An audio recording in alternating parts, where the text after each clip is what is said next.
মিয়া বাংলাদেশ যদি সোনা না খাইতো সোনার প্যাঁচ বানাইয়া খাইয়া সাপ্লাই দিতে পারতাম। চিকিৎসা না দিয়ে আমাদের ক্ষতি নিতেছ, আমরাও টের পাইছি, আমরাও বুঝা ফেলাইছি তোমাকে অর্থনীতিতে দোষ লাগছে। আমরা মাগনা চিকিৎসা করাই নাই, ভিক্ষা করতে যাই নাই, সেফ দিয়া টাকা গইনা চিকিৎসা করাইছি।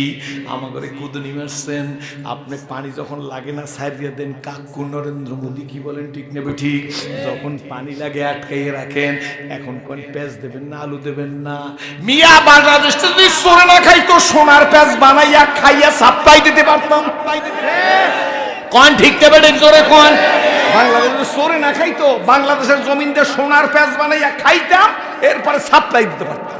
কিন্তু দেশটা যে সোরে খাইয়ে ফেলাইছে, এই দলের লাত্তি খেয়ে ওই দলের কাছে, ওই দলের লাত্তি খেয়ে এই দলের কাছে। আমি তো 3 যুগের বেশি ইসলাম কবুল করছি, আমি বুঝি না। আরে ইসলাম কবুল করার আগে পড়ছি আমর ইবনুল আস, কি না আমর ইবনুল বসা আস, সামনে আস। আমর ইবনুল আসের নেতৃত্বে সাহাবীরা ঘোড়ার পিঠে চড়িয়া, মুখ খুলে কোন ঘোড়ার পিঠে চড়িয়া আটলান্টিক মহাসাগরের উপর দিয়ে যুদ্ধ করতে গেছে। ঘোড়ার পায়ে টাকনুতে পানি লাগে না। আমরা সেই মুসলমান, কি বলেন ঠিক নেবে ঠিক। কি করছি শেষ পর্যন্ত দেখলাম আয়নার ঘর। কি ঘর শুনছেন জীবনে? বেহেশত মনে হয় কি না না কি? হ্যাঁ, আয়নার ঘরের পরে আর কোন চিরুনির ঘর বাংলার জমিনে হতে দেব না। এইতে কারা একবার 2 হাত জায়গায় থইবে, 2 হাত 2 হাত 2 হাত। আয়নার ঘরের পরে চিরুনির ঘর বানাইবেন, তাও হবে না। রাগ করছেন না? বাপে বিয়ে করাইছে নতুন কমাইয়া, বিয়ে করাইছে পরে এখন তার পালকি লাগে না, তো প্রাইভেট কার। প্রাইভেট কারে করে এক কারে বাসর হয় নাই, মায়ের বাড়িতে আনছে। আনার পরে সবাই দোয়া নিয়ে বাসর ঘরে ছেলে গেছে। সকালবেলা বাইরে এসে বাসর ঘর দেয়া মায়ের চেহারার দিক চাই দেখে সুখ নেই পোলার মুখে। বুঝুন তো কথা, রাগ হইবে না, একটু হাসার জন্য বলছিলাম। হা মায় কয় আল্লাহ, বাবার কি হয়েছে? আব্বা কি হয়েছে? কয় মা কপাল খারাপ। কয় বাবা কি খারাপ? কয় মা, মায়ের কাছে ছেলে এইসব কথা বলতে পারে? কয় কি হয়েছে? কয় মা মাঘ মাসের দিন নতুন বউ বিছানায় পেশাব করছে। কি করছে ভালো করে বুঝলি? মায় কয় তুই হতাশ হইছ কেন? নতুন গাড়ির চাক্কা পাংচার হয় না? হয় না? নতুন গাড়ি কিনে এলে টায়ার পাংচার হয় না? একদিন হইতেও পারে পেশাব করছে, রোজ কি আর করবে? কিন্তু দ্বিতীয় দিন, তৃতীয় দিন, চতুর্থ দিন, পঞ্চম দিন, 3 মাস প্রত্যেক রাইতে পেশাব করছে। ছেলে যাই মায়ের পাও ধরে, কাম্মা আমার একটা ফয়সালা করি দাও, আর কান্দাইও না আমার। চুপ কর, তোর দাদা দাদি নানা নানি আছে, মামারা আছে, দুলাভাইরা আছে, সবাই নিয়ে হাট জবাই দিয়ে রুটি, চাউলের রুটি বানাবো, হাঁসের গোস্তার রুটি পিঠা খাইয়ে পরামর্শ করবো, বউ রাখবো কি তালাক দেবো। ভালো করে বুঝবেন কিন্তু, পরে আবার কাজ আছে আমার এই কথা নিয়ে। শেষে আমাকে দেশ তো রুটি পিঠা আর হাঁসের গোস্ত খাওয়াইয়া ফুবু আমার জমি লিখে লেগে যায়। আপনাকে ইসলাম হিন্দিগঞ্জ জমি কিনে আমি জানি না, বুঝেন না? হাঁসের গোস্তের দাওয়াত দিয়ে বড় পান আনে, এত বড় মিষ্টি আনে, আর রুটি পিঠা বানায়, খাওয়াবার কয় ফুবু আম্মা এই যে একটা সই দেন। ফুবু আম্মায় তো অগা মানুষ, সই দিয়ে দিছে। চলিতে চরণ হইল বস কমিল বাহুর বল, অতীত জীবন কাহিনী স্মরণে নয়নে ঝরিছে জল। জড়তম গুণ হইল রসনাবাদ নাই সরে মুখে, সকল সাহস কমিল আমার ভীতি ভরা শুধু বুকে। কে আসো কোথায় হারিয়ে হেথায়, আজিকের মম শেষ দিন।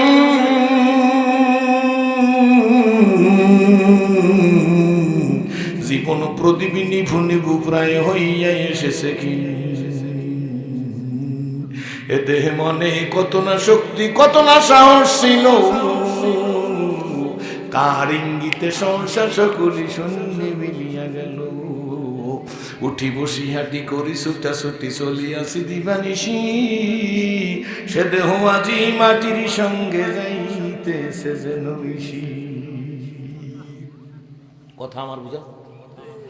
হালাল তেজিয়া হারামে মত্ত কেন রে হারাম খোর, জানিও তোমাকে ডাকিছে কিন্তু কঠিন মাটির ঘর। হায়াত তরুর শাখায় বসিয়া হেরি তার ফলমূল, সাদা কালো দুই ইঁদুরেতে ভাই কাটিছে তরুর মূল। লাভের আশায় কর্মে ব্যস্ত ছুটি সমাসার পিছু, জানিও তোমার তকদিরি সারা পাবে না খুব বেশি কিছু। ঠিক জোরে কন। আমি আবার বলছি, হায়াত তরুর শাখায় বসিয়া হেরি তার ফলমূল, সাদা কালো দুই, বুঝছো তো? সাদা কালো দুই দিনার, হায়াত তরুর শাখায় ডাকডুক যদি মুফার মনে বেশি আছে। হায়াত তরুর শাখায় বসিয়া হেরি তার ফলমূল, সাদা কালো দুই ইঁদুরেতে ভাই কাটিছে তরুর মূল। লাভের আশায় কর্মে ব্যস্ত ছুটি সংসার পিছু, জানিও তোমার তকদিরি সারা পাবে না খুব বেশি কিছু। কেতাব পড়ো, কোরআন পড়ো, পড়ো আমার লেখা, দুই নয়নে যায় না দেখা এই কপালের লেখা। কার পোলাও কে খাইয়া গেল, কার চিংড়ি মাছ ফ্রিজ বাইর করিয়া কে খাইলো, কার খিচুড়ি কে খাইয়া গেল। বুঝলে বুঝপাতা, না বুঝলে তেজপাতা। বুঝছেন তো? উদ্দেশ্য প্রণোদিত বলি না, কারো আঘাত করতে চাই না। নদীর পার ভাঙে ওপার করে, এই তো নদীর খেলা। সকাল বেলার বাসারে তুই ফকিরি সন্ধ্যা বেলা, জোরে সকাল বেলার, ঠিক নেবে ঠিক জোরে কন। গাকে দ্বারা মুলকে বকশি গা সাহারা যুগাদার, আজবরাইনি মে নামে দরবাদর হায়রা কুনি, আজবরাইনি মে নামে দরবাদর হায়রা কুনি। এপার ভাঙে ওপার গড়ে, এই তো নদীর খেলা। জোরে নদীর পার ভাঙে ওপার গড়ে, এই তো নদীর খেলা। সকাল বেলার বাসারে তুই ফকিরি সন্ধ্যা বেলা, সকাল বেলার বাসারে তুই ফকিরি সন্ধ্যা বেলা। গাকে দ্বারা মুলকে বকশি গা সাহারা যুগাদার, আজ বরাইনি মে নামে দরবাদর হায়রা কুনি। বাবা গো, রাগ করবেন না আমার উপরে, রাগ করি আর দাওয়াত দিয়ে না, আমার কোনো আপত্তি নাই। দল ক্ষমতায় থাকলে আর এক দল দেশে থাকতে পারে না, ওই দল ক্ষমতায় আসলে আর এক দল দেশে থাকতে পারে না। কিন্তু বাজান, তোমার করে দেখি ইসলাম কবুল করেছে আব্বু, মনে রাখো আমার একটা ছাতির নাম ইসলাম, যেই ছাতির নিচে কোনো দলের ফলাইতে হয় না।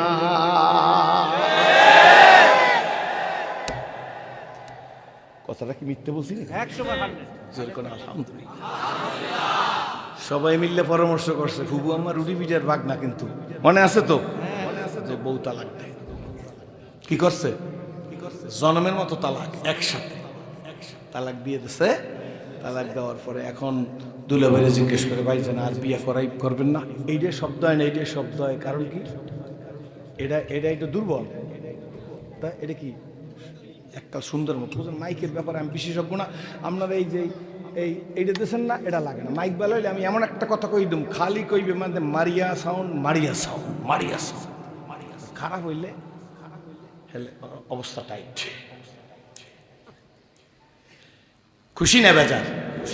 ওয়াজের দিকে আসতেছে, একটু কথা বললে লই, এরপরে কয় যে না আর বিয়া করবো না। আসলে এটা তো কয়েকদিন, কি বলেন? ঠিক নেবে ঠিক দেন। এখন বাপে আইজ মারা গেছে, জানাজান নামাজের কাতারে দাঁড়াইয়াই ছেলে ডাক দিয়ে কয়, আগামীকাল বিকেলবেলা একটু শাহী মসজিদে আমার আব্বার জন্য একটু দোয়া হইবে।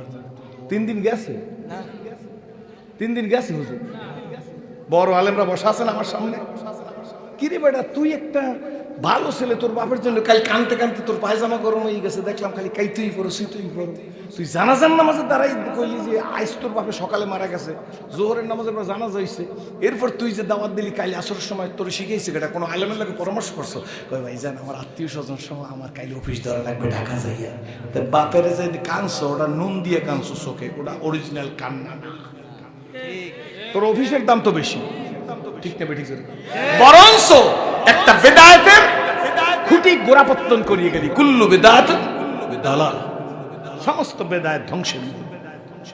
ঠিক না ঠিক জোরে ধ্বংস না? 3 দিন যাইতে তো দেবে, 3 দিন ঘরে পাক হইবে না, মানুষের রান্না করে খাবে। কি হুজুর ঠিক না ঠিক জোরে দেশে কথার ধাক্কা এসে গেছে, সেই জন্য বললাম কষ্ট পাইয়েন না কেউ। এখন কয়েকদিন গেছে পর না বিবাহ দুলাভাই করাইতে পারেন, তবে শরীফ বেরির মাইয়া হইতে হইবে, আর নাকটা হইতে হইবে লম্বা 5 ফুট সাইড, নাকটা একেবারে তীরের মতো, গালের মধ্যে একটা কালা তিলে থাকতে হইবে, আর 5 ফুট 4 ইঞ্চি লম্বা হইতে হইবে। ঠিক আছে, দেখে শুনে আনবো। দুলাভাই কাজের অফিসে বসে সর হইবে, কোনো বাড়ি যাবো না, ওইখান থেকে একবারে বাড়িতে আনবো, মাইয়ার বাড়ি খামো না, অলিমা করবো আমার বাড়ি। ঠিক আছে, খুব ভালো কথা। কি বুঝতেছেন আপনারা? ঠিক আছে, দুলাভাইটা বিবাহ করাইছে, সংক্ষেপ বইতেছি, এত বড় ঘটনা, এটা শিক্ষার জন্য বলতেছি। সবাই আমার শিক্ষা না, আমার শিক্ষা আগে। To the pure all things আর পিওর। গ্রামের লোকেরা আগে বাবাজিরে বলতো, বেটা নিজে ভালো হইলে জগৎ ভালো। বলতেন বলতেন না মনে হয়? ব্যাস ঠিক আছে, বিবাহ করে নিয়ে আসছে, কাজীর অফিস দিয়ে নিয়ে আসছে, অলিমাও করছে। রাত্রে বাসর না, বাসর তো বোঝেন, বাসর মায়ের দোয়াটাও করে গেছে, বাসর ঘরে গেছে, কিন্তু রাত্রির 2:45-র সময় ছেলে বাসর করে বমি করতে করতে বাইরে এসে। কি করতে করতে মায়ের দৌড়েছে, আরে আমার সোনামণির জানি কি হয়েছে। বাবা তোর হয়েছে কি? মা কপাল খারাপ। কি কপাল খারাপ বাবা? ওই কপাল খারাপ কিন্তু একবার গেছে, ভালো করে বুঝেন কিন্তু। কান্দে, কান্দো কা বাবা? আমি তোর মা আছি না, তোর আব্বা আছে না, তোর দুলাভাই আছে না, তোর নানা নানি দাদু আছে না, তোর মামারা আছে না, কি হয়েছে? মা যে বউ তালাক দিছি এবার তো পেশাবের রোগ আছে, এবার তো পেশাবের সাথে একটু পায়খানাও করছে। কি করছে? কথা কয় না, বুঝিয়ে না কি করছে? হ্যাঁ, ডিটারমাইন্ড, অঙ্গীকারবদ্ধ। পায়খানা করার, পেশাব করা বউ ঘুরিয়ে আইয়ে জানি আবার পায়খানা করার বউ দাঁড়াই না যায়। প্রতিহত করতে রাজি আছেন কারা? 2 হাত জাগান, 2 হাত, 2 হাত, 2 হাত জাগাইতে হবে। এই বুড়া খবর আছে, 2 হাত জাগাইতে হবে সোজা, কান পর্যন্ত আসবে না, কানে উলে মানে তাকবীর উলে, এই সোজা করে একটা সোজা এর মাছ জাগাইতে হবে, খবর আছে, একটা লাইভ দিয়ে ধরুন। ঠিক থাকবে, ঠিক জোরে কর, ঠিক আছে তো? ঠিক থাকবে না? এটা কোনো স্বার্থের কথা বলতেছি না, ব্যক্তির চাইতে দেশ বলতেছি। নিজের চাইতে দেশকে বেশি ভালোবাসতে হবে। কি বলেন ঠিক না ঠিক? কোনো স্কোপ নাই, বহুত ত্যাগ, বহুত তিতিক্ষার বিনিময়, গোলটুপি 5 তালি লম্বা, কোনো দলাদলি বুঝি না, ফালাফালি বুঝি না, বিবৃতি বুঝি না, পাল্টা বিবৃতি বুঝি না, হিংসাত্মক কথা বুঝি না, আক্রমণাত্মক কথা বুঝি না। এখন তো ইসলামের ঘরে আগুন লাগান শুরু হয়ে গেছে। বিশ্বজুড়ে একটা কাজ চলতেছিল, সেইটার মধ্যে আন্তর্জাতিক চক্রান্ত ঢুকে গেছে। কি বলেন ঠিক না ঠিক? অ্যাবলিশ করতেছেন, আমি নাম বলবো না, কে ভালো কে খারাপ তাও বলবো না। তবে বাবা গো, আপনাদের সামনে রেখে বলি, আপনার আমার কি ক্ষতি হয়েছে তা আমি জানি না, কিন্তু ইসলামের অপরিণয় ক্ষতি করিয়া ফেলাইছেন যারা করছেন, যাদের ইন্ধনে, যাদের পরামর্শে রেডি থাকেন। আমার আল্লাহ বলেন, জোরে আমার সাথে বলতে হবে, আমার আল্লাহ বলেন, অম্মান খাফা মাকাম রাব্বিহি ওয়া নাহান নাফসা আনিল হাওয়া ফাইনাল জান্নাতা হিয়াল মাওয়া। কার কথা জোরে কন? কার কথা জোরে বলেন? হিসাব দিতে হইবে। তোমার তো দরদ নাই, তোমার ইনভেস্ট নাই। একজন তবলিগের কর্মী হাতে ধরে, পায়ে ধরে, খাওয়ায়, খায়, বন্ধুত্ব করে, তারপরে হেদায়েতের রাস্তায় আসে। একটা চরমনায়ের মুরিদ হাতে ধরে, পায়ে ধরে, দুলাভাই ডাকে, বাবা ডাকে, গাঠটিটা মাথায় নে, ট্রলারে উঠায়, তারা এগুলো ট্রলারের ভাড়া দে, এরপরে ট্রলারের মধ্যে উঠে হাত উঠে, আল্লাহ আমার কাজ আমি করছি, তোমার কাজ তুমি করো। কি বলেন ঠিক নেবে? ঠিক জোরে কর। আমি দাওয়াত দিছি, নৌকায় উঠাইছি, এরপর আমি নিয়ে যাইতেছি, এখন সব তোমার কাছে। ওই তবলিগের কর্মী, ওই সরমনায়ের বিরোধী, ওই ইসলামী সংগঠন বিভিন্ন, তাদের ইনভেস্ট আছে। তুমি আর আমি মুসলমানের ঘরে হয়েছে, এই জন্য কোনো ইনভেস্ট নাই। কুদিনী মারলাম, আমার স্বার্থ রক্ষা হোক, ইসলাম জলাঞ্জলি দিয়ে দিলাম। ভাইজান, এটা দেখে আমি ইসলাম কবুল করি নাই। আল্লাহর কসম করে বলি গো হিজদার ভাইরা, আমাকে আপনারা চেনেন, জীবনে কোনোদিন দলীয় ওয়াজ করি নাই। আল্লাহর কসম করে বলি, আপনাদেরকে দেখে ইসলাম কবুল করেছি। খবরদার, শুরুতে বইলা নিলাম, আমার কারণে যেন ইসলামের কোনো ক্ষতি হয় না। উপকার তো কিছু করতেই পারলাম না, ইসলাম রক্ষার জন্য আল্লাহর হাবিব বহুদের ময়দানে দাঁত ভাঙছে, কি বলেন ঠিক নেবে ঠিক? এই ইসলাম রক্ষার জন্য তায়েফের ময়দানে নবী পাথরের বাড়ি খাইছে। এই ইসলাম রক্ষা করার জন্য আল্লাহর হাবিব গিরি সংকটে শিহাবে আবু তালেবের জেল খাটছে, কি বলেন ঠিক নেবে ঠিক? খাটছে না খাটে না, জোরে বলেন। সুতরাং আমাদের নিজেদের কারণে যেন কোনো প্রকার কোনো সমস্যা না হয়। প্রত্যেক নামাজের পরে ইস্তেগফার করবে, নিজের কান নিজে ধরিয়ে ধরিয়ে এরকম ডলবেন আর বলবেন, আল্লাহ আমার ভুলের কারণে ইসলামের জন্য কোনো ক্ষতি না হয়। খবরদার, খবরদার, অতি উৎসাহিত কেউ হবেন না। মুসলমানের ভেবে চিনতে কাজ করা দরকার, কি বলেন ঠিক নেবে ঠিক?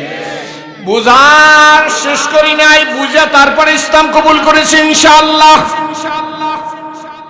আসুন, আমি আমার মূল বক্তব্যের দিকে চলে যাব। অনেক কথাই আপনাদেরকে বললাম, নিজ গুণে ক্ষমা করিয়ে দিবেন। আমরা মানুষ,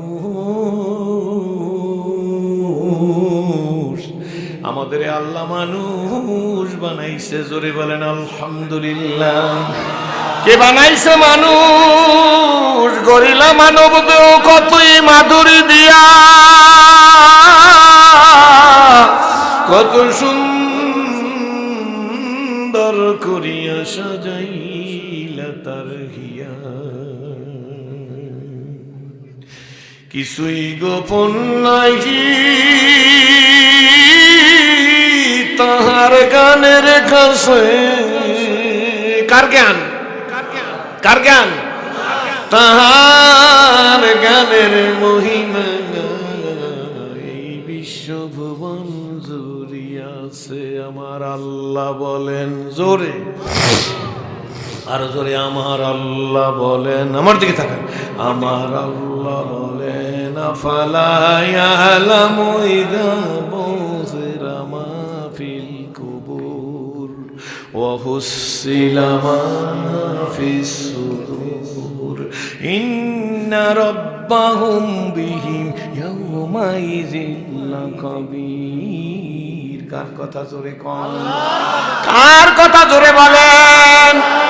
আমার সাথে জোরে বলেন, ইয়া আইয়ুহাল্লাযীনা আমানু লা তুলহিকুম আমওয়ালুকুম ওয়ালা আওলাদুকুম আন যিকরিল্লাহ। কার কথা জোরে বলেন? বাজান, বন্ধু, ভাই, মানুষ বানাইছে আল্লাহ, জোরে বলেন আলহামদুলিল্লাহ। না রে না না, ও মুসলিম ভাই, রাগ করিস না। আমাগরে কুদুনি দেওয়ায় আমরা কিন্তু লস হয় নাই, আমরাও চিন্তা করে রাখছি। তোমাকে চিকিৎসার জন্য পরোয়ার করি না, আমার আল্লাহ আমাদের জন্য যথেষ্ট। চিকিৎসা না দিয়ে আমাকে কুদুনি দিলে লাভ কি? কথা মনে আছে তো? চিকিৎসা না দিয়ে আমাদের কুদুনি দিছ, আমরাও টের পাইছি, আমরাও বুঝা ফেলাইছি তোমাকে অর্থনীতিতে 10 লাগছে। আমরা মাগনা চিকিৎসা করাই নাই, ভিক্ষা করতে যাই নাই, সেপ দিয়া টাকা গইনে চিকিৎসা করাইছি। আমাদের কুদুনি মারছেন। আপনি পানি যখন লাগে না ছাড়িয়ে দেন। কাকু নরেন্দ্র মোদী, কি বলেন ঠিক নেবে ঠিক? যখন পানি লাগে আটকাইয়ে রাখেন। এখন কোন পেঁয়াজ দেবেন না, আলু দেবেন না। মিয়া, বাংলাদেশ যদি সোনা না খাইতো, সোনার পেঁয়াজ বানাইয়া খাইয়া সাপ্লাই দিতে পারতাম। কোন ঠিক নেবে ঠিক? জোরে কোন? বাংলাদেশের সোরে না খাইতো, বাংলাদেশের জমিন দিয়ে সোনার পেঁয়াজ বানাইয়া খাইতাম, এরপরে সাপ্লাই দিতে পারতাম। কিন্তু দেশটা যে চোরে খাইয়ে ফেলাইছে। দেশ স্বাধীনের পরে যে আইছে সেই চুরি করে। পাল্লা আমারে মারেন, এভিডেন্স আছে না? সাধু কেটা আমরা এভিডেন্স জানি না? রাগ করিয়েন না, কেউ একটু কম কেউ বেশি। ঠিক কয়ে আসতে মাইডে সেরাজি একলা অত সোজা। এ মুসলিম নে ভার পড়ে খিজো। আর একজন মুসলমান তার ওয়াদার খেলাফ করে না। সত্য বলতে বলতে মরে যাব, মিথ্যার কাছেও যাব না। হাতি ঘোড়া গেল তল, ভেড়ায় বলে কত জল। বিনা দোষ